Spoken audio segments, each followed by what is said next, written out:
Good morning. My name is Con and I am the Conversationalist. And as always, I have my latte in tow. And my guest this morning is Gary Edwards. Good morning, Gary. Good morning to you, Con. And I have my cup of tea sitting right here. It even says so right on the cup. Fantastic. The obligatory cuppa. Gary is a keynote speaker, consultant, and communication coach. He previously worked as a commercial litigation lawyer and has a long history in consultation with vocational and higher education, having worked with no less the South Australian Police Department. Gary is a certified speaking professional, which is the highest designation award by the peak body for professional speakers in Australia, that being the Professional Speakers Australia. He's a three-time state chapter president and the 2021 winner of the PSA's highest honour, the prestigious Nevin Award, which is for outstanding service to professional speakers and the speaking profession. And if that's not enough, Gary is a professional corporate magician. Wow. There you go, Con. Geez, and that's the program, ladies and gentlemen. Gary, my first question is, where does the magician part come from, and how does that relate? I know you told me not to ask two-part questions, but that's the first thing I'm going to do, ask you a two-part question. Where does it come from? What's the background of you becoming a magician? But how does that actually fit into your work, and do you use it in conjunction with your training? Sure. So I started doing magic like a lot of kids do, about the age of 7, just with my brothers and just doing magic tricks and so on. And most kids do. Unlike most kids, I kept on with it. I was a kind of a nerdy little kid, and magic is a bit of a nerdy, I'm a nerdy little adult, right, Con?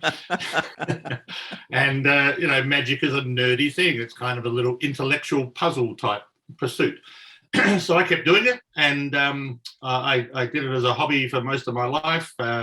When I went to university, Con, I actually stopped doing magic for a couple of years because I enjoyed it so much. I thought, I'll never get through this degree. I'll spend all my time doing magic. So, and but the interesting thing was that very early on in my life, when you can do a magic trick that fools adults, when you were just a kid but you fool adults with magic tricks, you kind of learn something about the way the brain works and the way humans think and how we perceive things. And so it's been a hobby all my life. It's been a part-time job. I did do a lot of work going out to corporate functions and so on.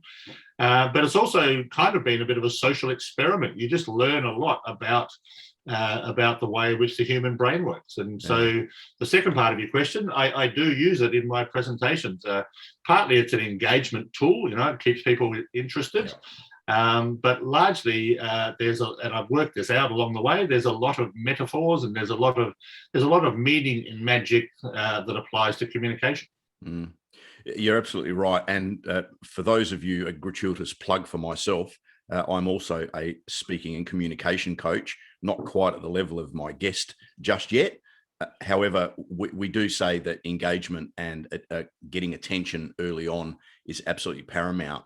The magic, I mean, most people are always engaged with magic, the sleight of hand, the cards, and, I still haven't worked out how they saw the lady in half, but we can touch on that later on. Maybe if I slip you a lazy 20, you'll tell me.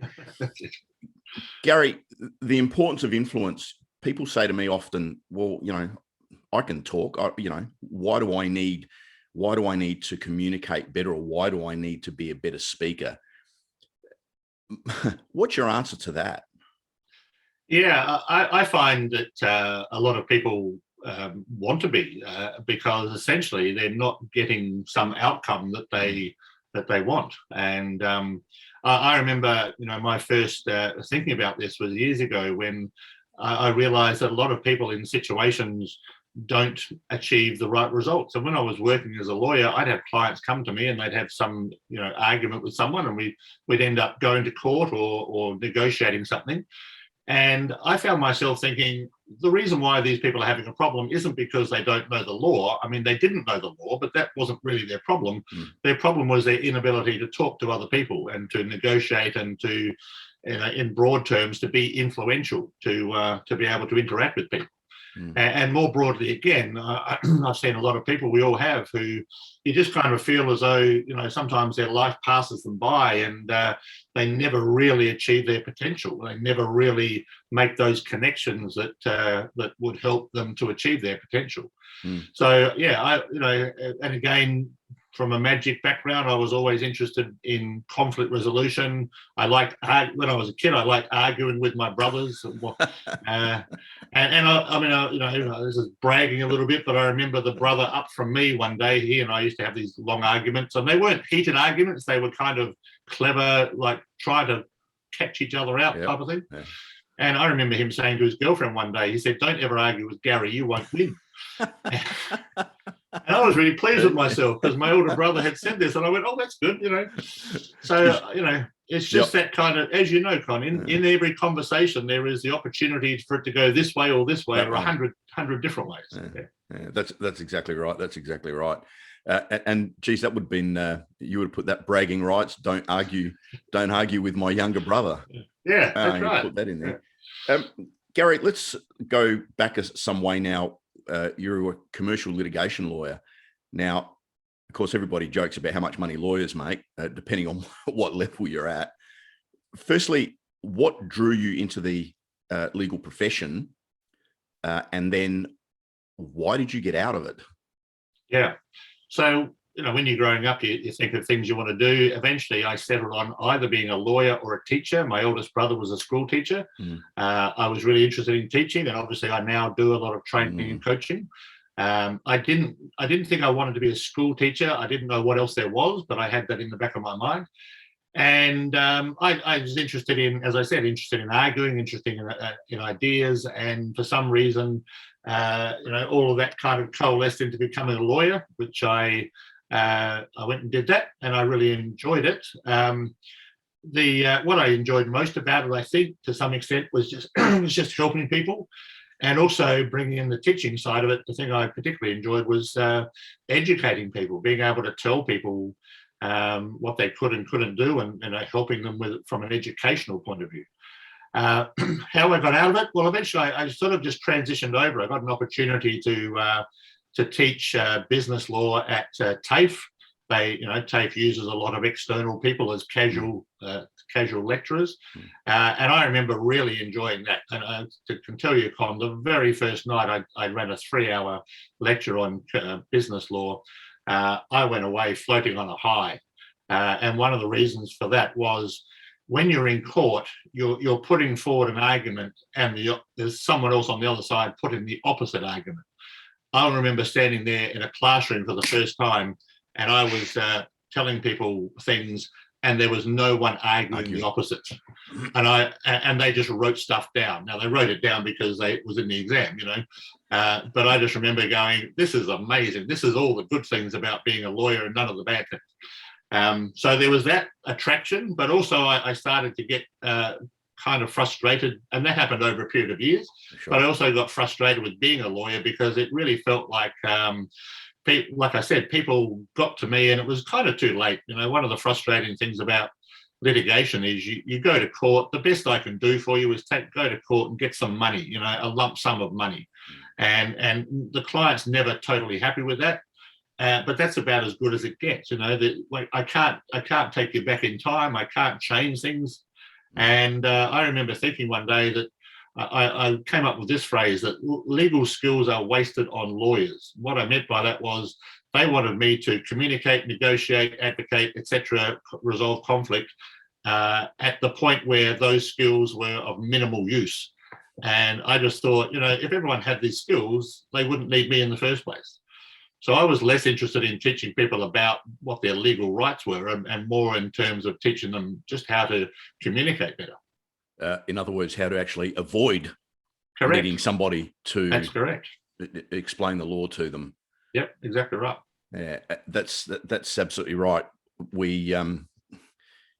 I'm fascinated with the legal profession in terms of there's a law, but there are two people who are debating it on either side, and it's never, well, very rarely, I would imagine, would it be black or white. And that's fundamentally perception. And I've a very good friend of mine always tells the story. Went to court over a small matter, small claims, no lawyers. People before him, exactly the same situation. They lost. There was an adjournment. They had to go back after lunch with a different lawyer, with a different magistrate. Exactly the same argument. It was over some broken leases in a shopping centre. Exactly the same argument, and those people won. Go figure. Yeah, and I've been in similar situations, and I mean, it is obviously it's always people. Magistrates are people. So everyone has a different view. But I've been in exactly a very similar situation where we've had so I was a solicitor, and then we had a barrister who was your representative in court, and we thought we had a good case. We walked into the courtroom, we saw who the magistrate was, and we said, "Okay, we need to settle this case now." Plan B. Plan B. Plan B real quick, Plan B. Gary, what do you see? Obviously, social media has, from a communication perspective, it has just completely changed the landscape. My son is a school teacher, and some of the things that he says to me and some of the things that I see out socially, you go out to dinner and there's couples who don't take their eyes off their phones and they're eating at the same time. Back in the old days, we had a telephone. You used to actually put your finger in the dial, pick up the phone. What do you see in the way that you teach, perhaps from 5 years ago, or let's say 10 years ago, go back a little bit further to now? What do you see differently, and what have you developed that you had to do differently to get your messages and points across? Yeah, I think to some extent I've been a bit lucky in that most of the people I talk to are, they're in the sessions and they're not sitting there on their phones. They're typically a little bit older, perhaps. They're in management, middle management kind of roles. But I have had a number of sessions where I've worked with graduates, so university graduates working for government departments. And they sit there, and I would have a workbook. And one of the things I have in a workbook is I have plenty of blank space for them to write their own notes. And partly because that's a good teaching tool. When people write stuff down, they learn it better. And they sat there and did nothing. They wrote nothing down. And I said to a friend of mine who's a psychologist who specializes in younger people, I said, why didn't they write it down? And she said, A, you didn't tell them they had to. They're used to being told. And I'm thinking, well, these are uni graduates, surely. B, they think that when the time comes, they'll be able to just Google it on their phone.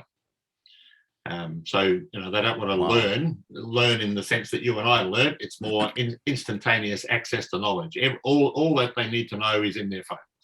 Now, the problem with that, Con, was we were talking at the time about how to deal with difficult customers. And when you've got a difficult customer, they're not going to wait while you Google something on your phone. Yeah, just excuse me, madam. I just want to Google conflict resolution. Yeah. So, I make a joke about what you said, that people sit there at dinner and, everyone sits around on their phone. And I just say, well, it just means you've got to be more interesting than their phone, doesn't it? But phones and all social media, they are psychologically set up to be more engaging for people. It's like poker machines, they are psychologically set up to grab your attention. And social media is the same. And here's a really interesting thing that you'll relate to, Con, being both of us men of a certain age. I was at Marion Shopping Centre once. I was sitting in a coffee shop having a cup of coffee, and this young woman walked up to the counter. And she got something out of her purse and she went like this and looked at it. Now, my first instinct, you and I are both old enough that we remember the days, and maybe some women still have it, where they had a compact, a powder compact. And so they would open up that compact and there'd be a little mirror and they'd check their face. And then they'd get some powder out and, pat their face with it. And often you would see women of that age do that and look at themselves and go, I look all right. And that was my first instinct, because I just saw this mechanism. What she was doing was she had a flip phone and she opened that to see if there were any messages on. And I just sat there, and the first thing I thought was, oh, it's a powder compact. Oh, of course it's not a powder compact. Not many people, you don't see much of that these days. But what occurred to me, Con, was, the powder compact was, how do I look? And that was the same with the phone. How do I look? Is anyone looking at me? Am I being seen? Am I the right person? Does someone want me? Am I attractive to the right people? And I just sat there and went, well, there you go. Millions of dollars in technology later, and it's the same mechanism. It's the same. We call it social media I sometimes call it anti-social media but I call it social media. It's called social media because we are social creatures and we want to have that connection with people. Mm. Technology is obviously a wonderful thing. Advances over the last 10 years far exceeded those of the previous 50, and I suggest the advances that we'll make in the next 5 years will far exceed those of the last 10. Social media, I guess, from a business perspective, has changed the landscape, and certainly what you would do from a training perspective. COVID, obviously, I hate talking about COVID. I'm sure everyone's kind of over it, but it's definitely changed the training landscape. Yeah. And is it fair to say that social media and or technology has given you, or given trainers in the whole, opportunities to continue their work, and indeed different types of work that were previously not available? Absolutely. It's caused problems, but it's also raised opportunities. We do this now, we do training like this. And in the early days of COVID, once everyone rushed around and set up their little home studio with lights and so on, the first thing that you did was to try and get your normal programs back up and running in whatever format. And, a half-day training program, people don't want to do a half day on Zoom. So you've got to work out, how do I break that up? Yep. But also it very quickly, we were all, as we're all trying to figure out, how do we do this? And I very quickly realized that it wasn't just how do you do what you do normally, but via Zoom.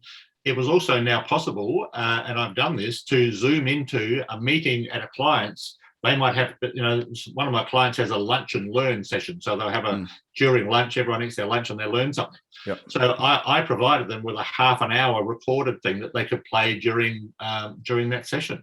Or I can Zoom in for a 10 or 15 minutes live interaction. And so, the great thing about all of this is that there's so many opportunities to be of value to people. And I said to one client, they actually said to me, hey, look, because of COVID, we don't think we're going to be able to use you as much as before because we just are not in a position to do what we used to do. And I wrote back and I said, that's perfectly fine. And then I wrote to them another time very soon afterwards. And I went, hey, look, I don't want to just be a trainer. I can be a resource.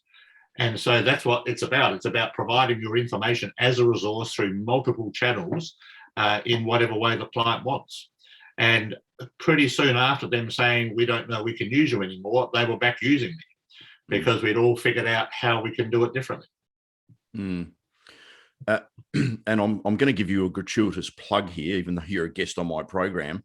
I've actually done several of Gary's workshops, and the insights that he's provided have been, I wouldn't have thought about them in 20 years, let alone in 5 minutes. So if anybody's looking from a training perspective, whether it's personal or Zoom, whether it's communication training, conflict resolution, I know you're doing a program at the moment with Derek McManus, who was a guest recently, with in dealing with difficult customers.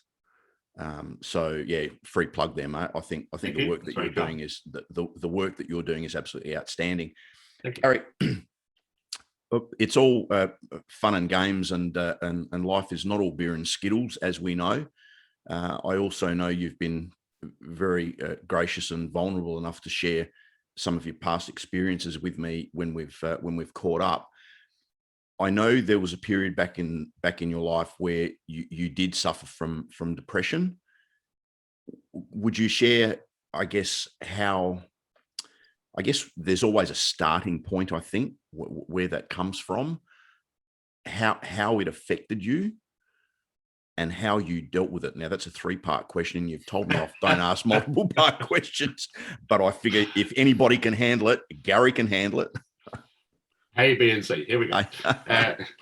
Yeah, thanks, Con. At one point in my life, I was doing a range of working for a range of clients and working for the university, doing some work for the SA police and so on.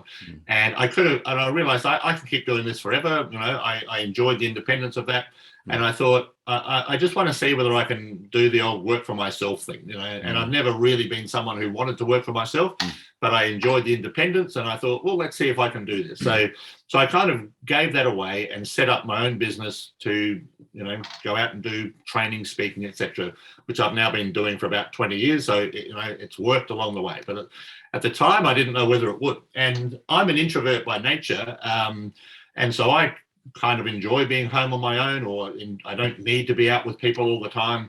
But in those early days, I was sitting home. My wife would go to work. I was sitting home on my own all day, every day, trying to create programs, trying to sell them, and trying to interest people in your own ideas. And then you go out every now and then, you get a booking, you go out and you try it out, and it seemed to go okay, but you'd come home and you'd go, did that work, and so on. And even though I'm an introvert and I'm kind of comfortable on my own, being home on your own all day, every day is not good for anyone's mental health. And particularly when you're under the pressure of trying to establish a business at the same time.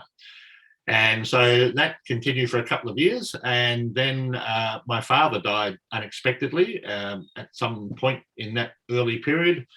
And he was of an age, and what he died from was an aneurysm. And so everything that happened to him was kind of statistically normal, but it was still a shock, great shock. And about 12 months after that, I just wasn't coping. It was the grief. It was whatever was going on with my mental health generally. I went to see a psychologist, and you do the little 12-point check. They give you a bit of paper and you tick the boxes, and and he said, yep, you've got moderate depression. And I was actually glad for 2 reasons, Con. The first reason I was glad was because I thought, well, I'm glad there's something behind it. I'm glad that I've got something that can be dealt with. But the other reason why I was glad, I thought to myself, well, I'm glad I didn't actually tell the truth, because even though it was just him and me in the room, there was no one else, and he was there to help me. It's the usual thing in this area that you don't want to admit how bad things are. So when you score 1, 2, 3, 4, 5, how bad are you? I erred on the side of, no, I'm okay. I didn't want this psychologist who was there only to help me, and I was paying him to help me. I didn't want him to think I was a total loser. And so, I had moderate depression. It might have been severe, but even if it wasn't, it was worse than I said it was. So that affected me probably for about, in broad terms, right from the start, probably about 10 years. I had a friend who was who's a psychologist and very, very helpful to me, gave me, stuff to read, things to do. I ended up going to a different psychologist who also helped me as well. And how it affected me was I would go out and do work, and you couldn't, the usual thing, you couldn't tell that I was depressed, but behind the scenes, I wasn't coping well. I would sleep in way too long. I would stay up way too late. I wouldn't eat healthy foods, and I didn't promote myself. I didn't have the confidence to go out and sell myself. I would just do whatever happened. So your income just sort of flatlines for a while, and so on the surface everything seemed fine, but I didn't. It drains your energy for anything, and so I didn't have that extra energy to actually go out and market and promote myself, and also you don't have the confidence to do that. And eventually I climbed out of it. I was offered the opportunity to go on antidepressant medication, and I thought about that. I'm not anti-medication. I had the vaccine and all that kind of thing. Sure. But I just thought, I just want to see if I could work my way out of this on my own. My psychologist at the time said, hey, look, if you were my brother, I'd be jumping on you to take some medication. But for some reason, I just went, I just want to see if I can do this, and through a number of techniques and ideas, and the odd book that I read, it was a really, in a sense, it was a very valuable learning experience in how the mind works and how to manage that sort of thought process.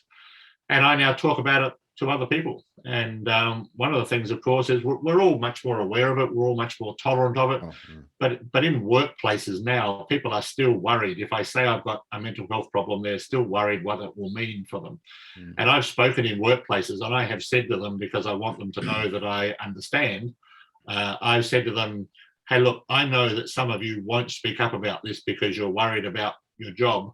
I get paid to speak up about this. So I am going to speak up on your behalf. And I think that's a really important thing. And when I said that, I was quite surprised, because I had people all around me sort of standing there, and the number of people who were nodding their head openly going, yep, that's me. That's what happens. Yeah.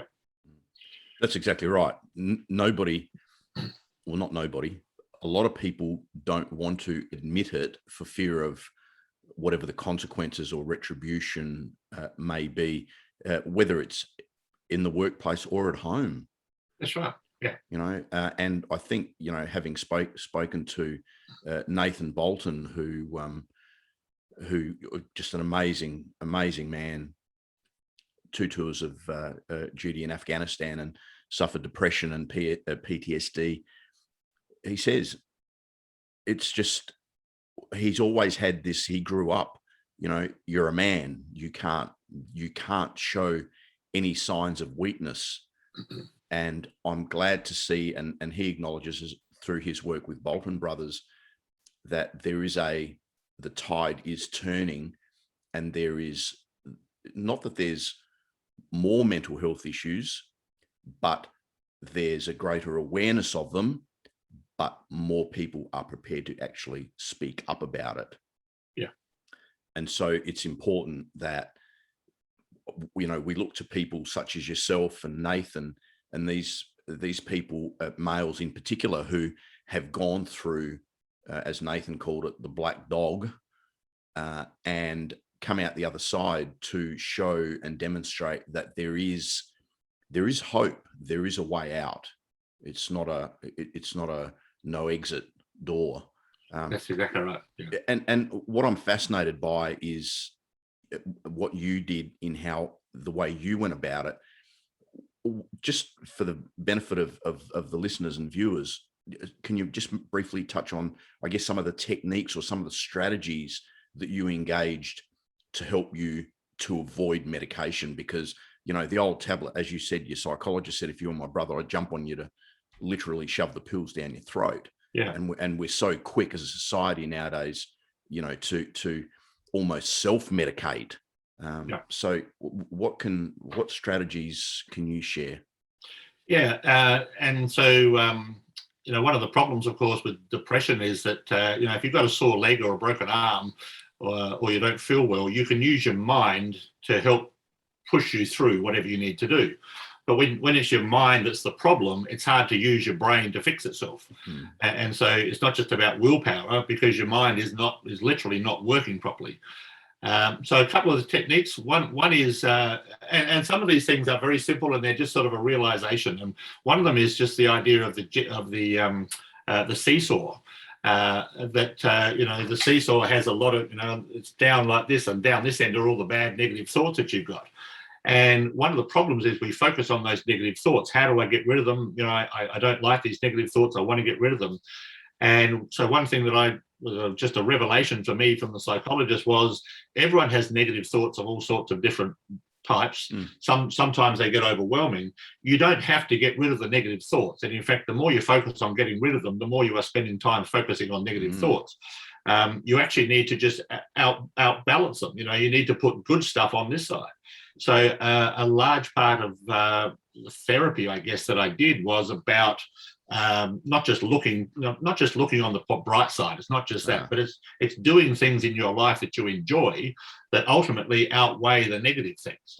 And I think that's a really valuable tool for people. The other one was in a book I read, and it said, you know, imagine in your mind, your mind is like a chessboard, and there are black pieces and white pieces. Okay, and so the white pieces are all the good parts of your life and the good thoughts, and the black pieces are the bad parts.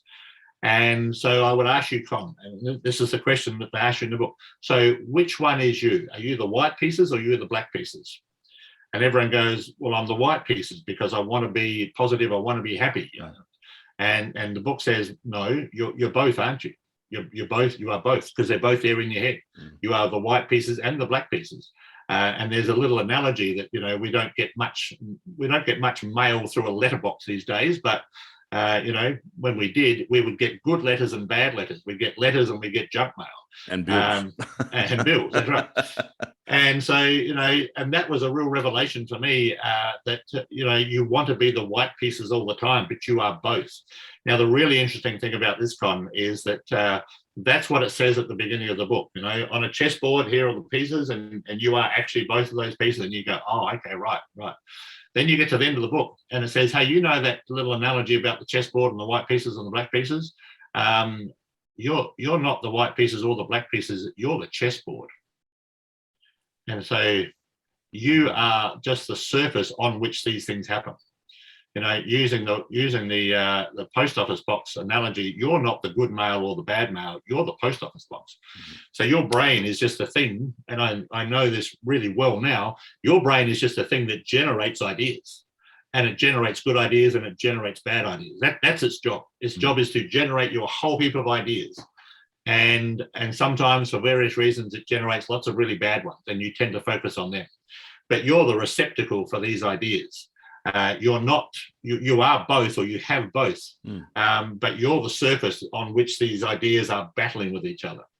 And so, you know, to realize that they both belong to you, you're the chessboard. You're not either or, you're both, and you are the surface on which this is happening.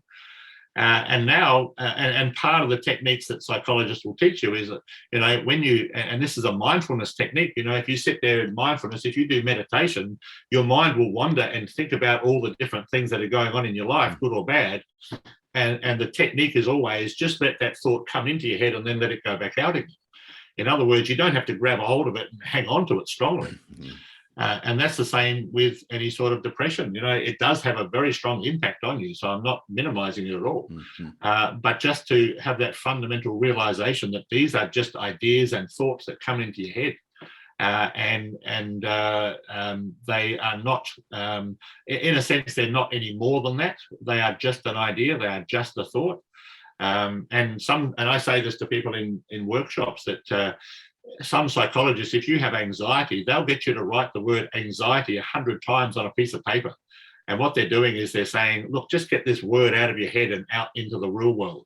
And it's a strange little word. It's got X's and I's and E's and all sorts, you know. And so the idea is to get a little bit of separation. So between you, here's you, and here's what you have. And this friend of mine who works a lot with children and helping kids to manage their emotions and manage their thoughts, she says to kids, and I wish someone had said this to me when I was little, but I was glad I learnt it older, in managing their thoughts, she says to them, you are the sky and your thoughts are the weather. So the sky is always blue, but the weather comes and goes.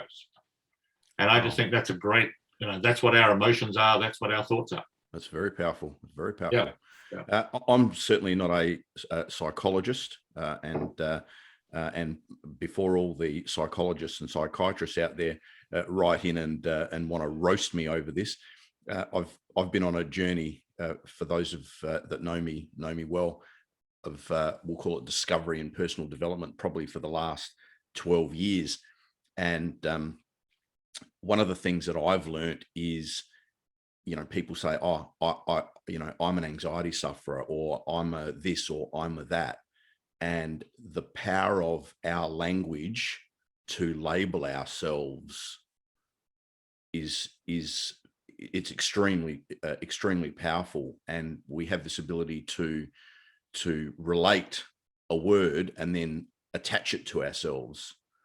And as you said, that strategy about, you know, writing anxiety on a piece of paper 10 times to create that disassociation.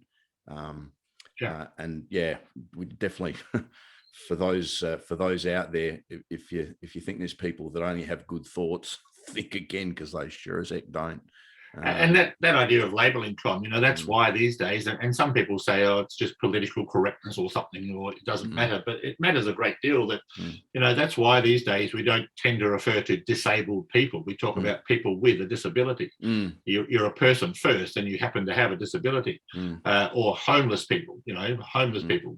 a person experiencing homelessness. Yeah. So for this period of your life, you are experiencing homelessness. So I was, you can say I was a depressed person, but I was a person experiencing depression. Exactly.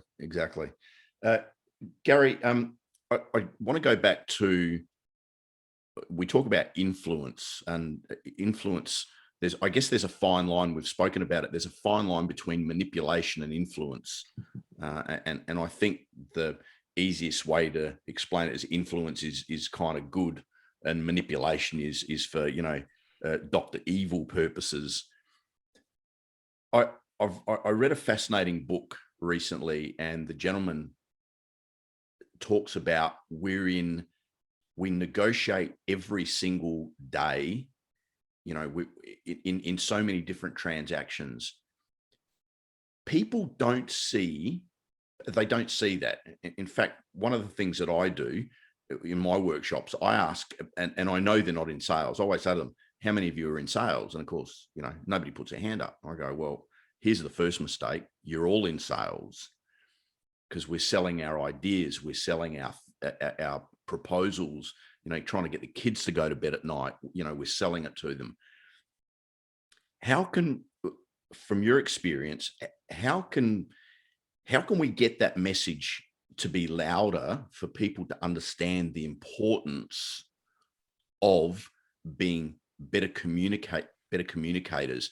And I want to make the point, ladies and gentlemen, communicating isn't being just a speaker. Communicating is listening as well, and being a really good listener. How can we, like, at all levels, and I'm talking starting at school, because I see school kids, teenagers, mate, they cannot string two words together, Gary.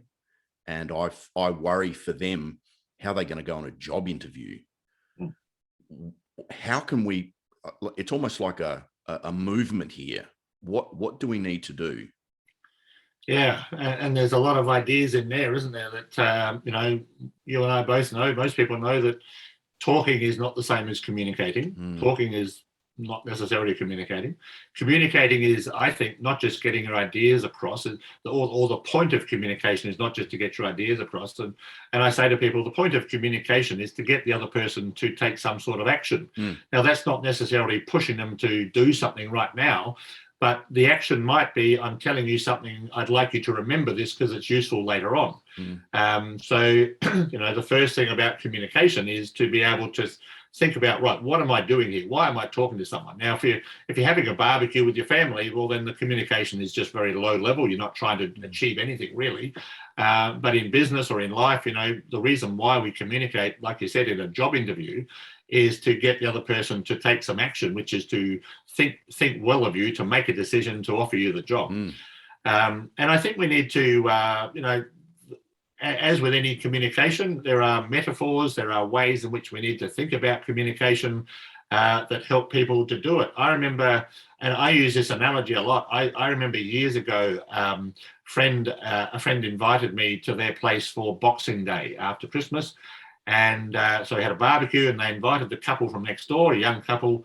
And I got to talking to the young guy, and he was a professional golfer. He was ranked about number 30 in Australia, so he was pretty good. And I said to him, oh, you must be making a fortune. You're the 30th best. And he said, well, not quite. He said, the people at the top make a lot of money, even though he's number 30, pretty good golfer. He said, I am just out there battling away, trying to make a living. He said, I have no sponsorship except I get one free bag of golf clubs every year. And he said, my wife works 1 and a bit jobs to support us while I'm out there trying to. And I said to him, you're only 29 away from being number 1. What is the difference between you and the number 1 golfer? And he said, it's really interesting. He said, every golfer that's out there, every decent golfer that's out there on the tour can get the ball from the tee down to the green in about the same number of shots. But getting the ball in the hole is the difference. He says, it takes me 2 to 3 shots every time to get the ball in the hole. It takes the number 1 golfer 1 or 2 shots. And over the course of a round and a game of golf, that's the difference. Now, I just heard that and I went, that is the best analogy for communication I've ever heard. Everyone gets out there all day, every day, Everyone does what they do. They've got marketing, they've got social media, they do all this sort of stuff. And we all get close to the whole. And part of the work that I do is about helping people to sell, helping them to pitch ideas. I've run a master's program at University of Adelaide on how to pitch for multi-million dollars in funding. How do you get the person to look at you and go, not, I think that's a good idea, but here's the money. How do you get the ball in the hole? Because we can all get very close to the hole. And when you think about it, and I often say it like this, when you think about a golf ball at a hole, Con, that little golf ball sitting there has a lot of potential. It's got the potential to go in the hole. It's got the potential to go everywhere except the hole, right? And there's one pathway that leads to the hole, and there's a million pathways that leads to somewhere else. And so I define communication and influence in sort of two ways. One is about, and this is my work, sometimes it's helping that person get the ball in the hole, how to get the money, how to get the sale, how to actually get this thing done. But the other side of it, I think, is not just influencing someone to do something, but being influential, walking into a room. And you and I both know that in a room of people, there is a conversation going on, and there's a number of possible outcomes, and you may not necessarily have a particular outcome in mind. You're not pushing them to you're not trying to get the ball in the hole, but what you are helping them to do is to create a good outcome for everyone. And so again, it's kind of that conversation has potential. And I think that's, we need metaphors and analogies like that to help people realize that if you're not getting the results you want, and it usually does, it usually does hit people when they miss out on a job, or something like that. What did I do wrong? What could I have done better? And on my phone, I read a lot of little magazine type stories about, the latest communication stuff. And there's always 100 of them on there, which are about the best thing to say when the job interviewer says, so what are you going to do with your life? Or why do you want to work for us? Or where do you want to be in 5 years' time? So there's always those sort of tricky questions. And being a lawyer and a magician, I'm used to tricky questions. There's always those moments where you've got to say the right thing at the right time. And I think, again, literally being a lawyer and a magician, I learned, saying the right thing at the right time, the ball goes this way instead of that way. Yeah.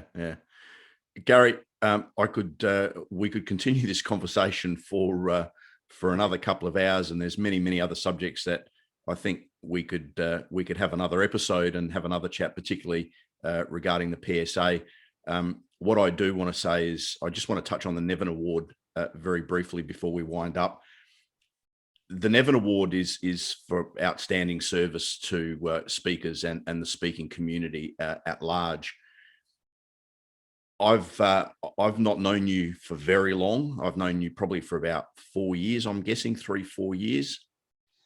And I know my firsthand experience with the generosity of your time, your experience, and I know what you do from the heart. And personally, I want to thank you for the help that you've given me, but I also know of so many other people that you have helped, and a better recipient or a more deserving recipient of that award, I can't think of one. And again, from everybody within the speaking community, just want to extend a big thank you to you for the work that you do.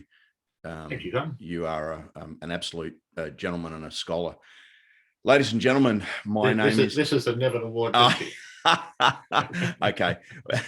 The second social media version will be the video. So how about you put the Nevin Award? Go and grab him. Go on. Go and grab Nevin.